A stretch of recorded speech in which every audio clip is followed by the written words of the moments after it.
Takut pelanggaran hak cipta, restoran ganti musik dengan suara kicau burung.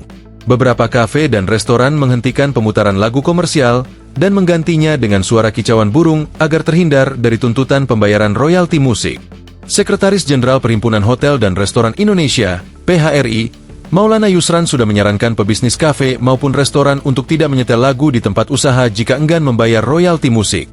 Sekarang, semua lini masyarakat harus tahu bahwa memutar lagu di tempat usaha, baik kecil maupun besar, ada kosnya, ada biayanya, kata Sekretaris Jenderal Perhimpunan Hotel dan Restoran Indonesia, PHRI, Maulana Yusran saat dihubungi Selasa, 29 Juli 2025. Jadi jangan sembarangan putar lagu. Kalau memang nggak mau bayar, ya sudah nggak usah putar lagu. Pilihannya hanya begitu, tambah dia. Saran ini dilontarkan Yusran menyusul kasus pelanggaran hak cipta yang menimpa PT Mitra Bali Sukses, Mi Gacoan, di Bali.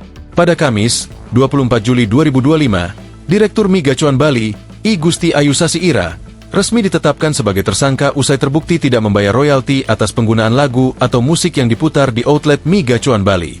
Total tarif royalti musik yang semestinya dibayar Mi Gacoan Bali mencapai miliaran rupiah.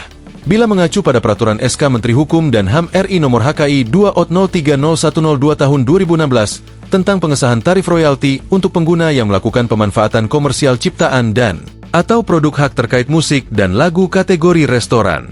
Tarif royalti untuk bidang usaha jasa kuliner bermusik restoran dan kafe ditentukan tiap kursi per tahun, dengan ketentuan bahwa royalti pencipta sebesar Rp60.000 per kursi per tahun dan royalti hak terkait sebesar Rp60.000 per kursi per tahun, tulis aturan tersebut.